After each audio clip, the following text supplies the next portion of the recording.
morning, everybody. We are out and about today.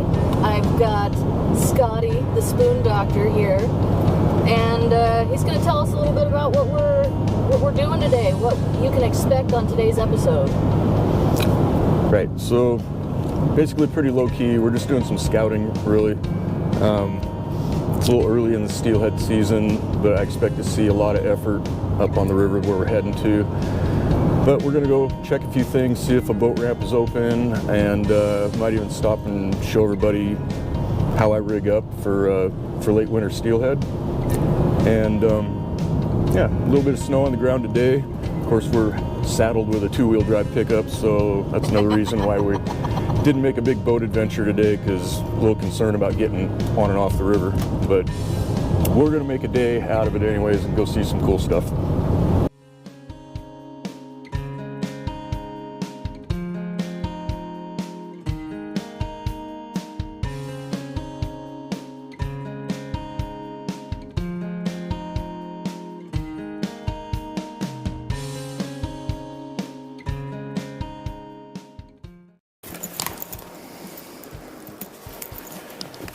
And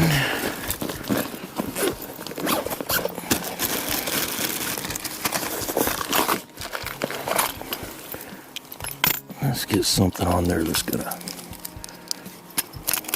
kick a little bit. There we go.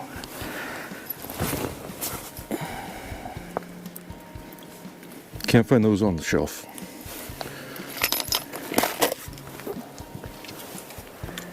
Maybe one of these days I'll tell everybody where you get them. All right.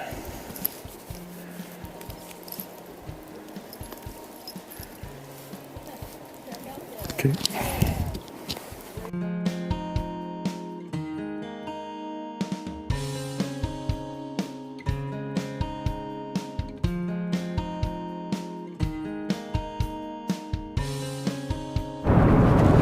Alright, so the question was, why today am I focusing on just fishing with a spoon rather than using a bead or some other drift fishing type method? And kind of like we said this morning, I'm kind of on a scouting mission. I'm checking out the river condition, kind of getting a feel for how the river looks, check out the boat ramps and whatever, because in the next couple months we're going to be focusing on drift boat fishing. But when I'm searching and want to move fast, I like to use a spoon for that reason, just because I can cast, move, and I can cover the good hold in water very quickly. The other reason is you know, frankly, spoon fishing and any kind of lure fishing, even spinners, and if you want to cast plugs, it's a better stationary or moving slower than the current speed type of fishing. So if you're just drifting along with a boat and you're in a boat and you're going with the current speed, it's really hard to fish a spoon effectively, because you need current to pull against the lure in order to give it action.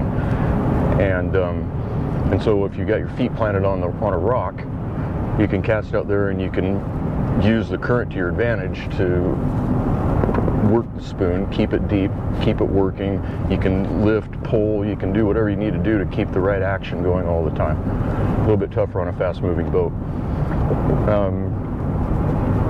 And that's pretty much it.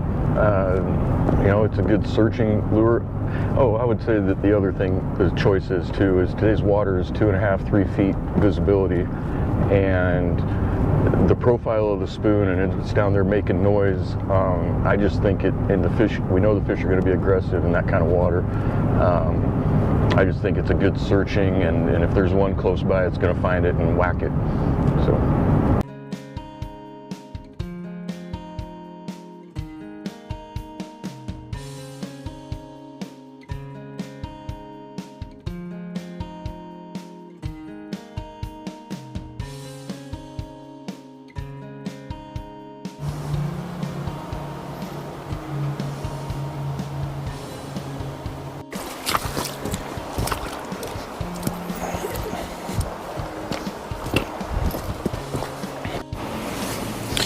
Okay, so fishing's not very good today, but you know, we have been talking a little bit about this technique that I like using so much, and and involves obviously these little guys here. You won't find these on your tackle store shelf. These are spoons that I buy online from a company called American Tackle, and these are their lightning spoons. This is a 2/5 and this is a I think 2/3 ounce.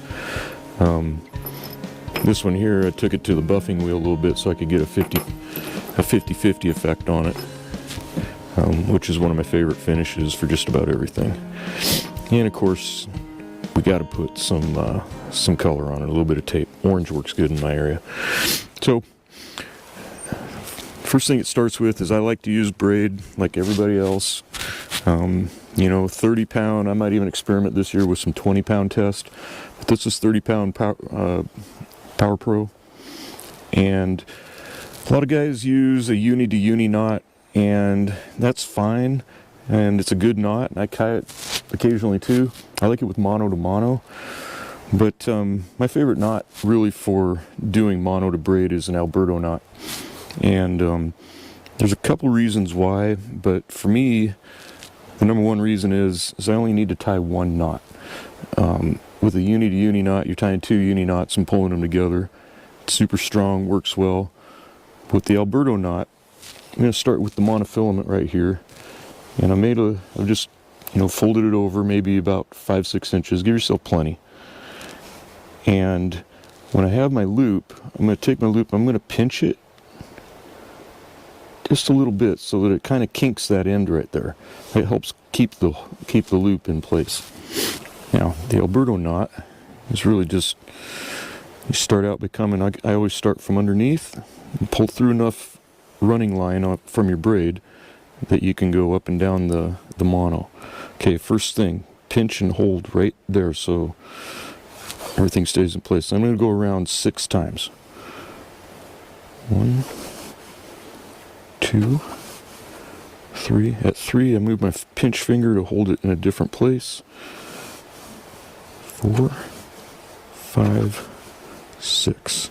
I'm going to switch over and I'm going to move my other finger over and pinch it on this end and wrap it 6 times the other way. 1, 2, 3. After 3, I'm going to move my finger a little again. 4, 5, 6, and it's going to look like 7. It's hard to keep, know exactly what it is. The key here is when you finish that your running line comes back out the way it went through on the loop. So I'm going to switch over, and now I'm just going to push that up the way it came, and just do a quick check to make sure. Hopefully you can see that both are coming out the same side of the loop. Okay. I'm a firm believer in lubrication. Spits easy and it's available. So I'm going to start by pulling on both of them first. And I'm going to pull on the tag end, but I'm not going to pull it very tight, just a little bit to kind of snug it up. Now we're going to get to the business. So, why is it that we lubricate our line when we are tying knots? Why am I a firm believer in lubrication? Yeah, that. Well, lubrication reduces heat. And when you're pulling mono or any kind of things tight, mono and braid, but mono especially, if you pull it tight without lubrication, it creates too much heat, which then weakens the monofilament. So just if you want to ever know, turn on your stove, take a piece of monofilament and hold it over top of the flame where it's hot and see how long it takes to break it. Pulling this running line tight. I'm going to clean the spit off. It's okay because it's mine. And I'm going to keep pulling on the main line, and you're going to see that knot get smaller and smaller and tighter and tighter. And I'm really going to give it the beans right there.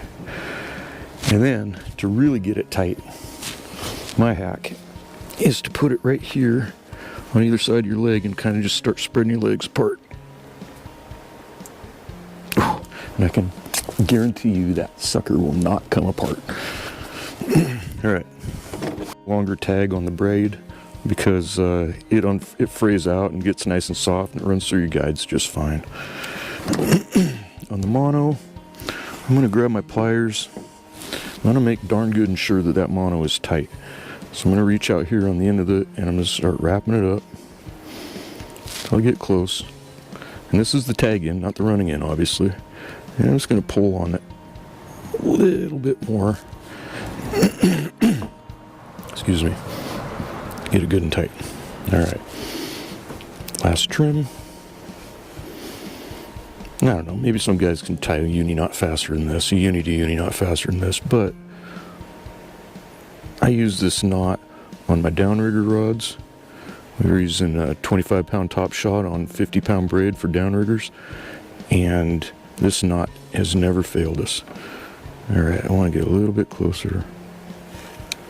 All right, there's the finished product. That thing runs through the guides really well when you're casting, and it's super strong. All right, now I'm gonna get down to the other end of it, the other end of 10 feet of 12-pound mono. And I'm gonna take this custom swivel setup here. Here's what it is, use what you want. Just make sure it's strong, don't use the cheap little clip over kind. All right, we're just gonna tie a polymer knot. Another super strong knot. And if you've never seen it before, it's real simple. You double up your line, stick it in to the swivel, and then tie an overhand knot. There you go, just like that. And then take your swivel, pass it through the loop of that said knot, and then just slowly start pulling it up until it looks nice and tidy like that. And this is where you want to add the lubrication. And then it's important to pull both pieces of mono, both ends of the mono, tight at the same time. Darn near 100% knot strength, or line strength on that knot right there. And we'll leave it just like that. Also a very small knot, not intrusive at all. And then we're just going to clip on right here. 2/5 lightning spoon from American Tackle, and hard to beat that combo right there.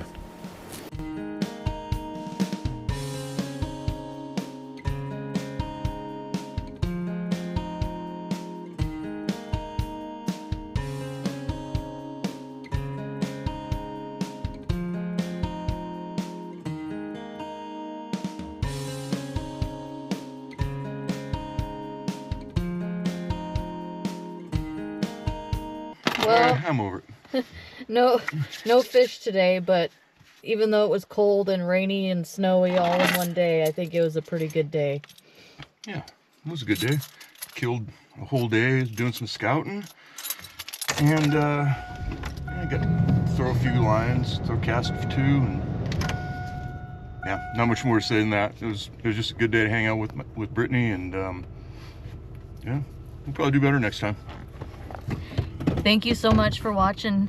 If you like what you saw, please be sure to hit that like and subscribe button down below. Until next time, tight lines, guys.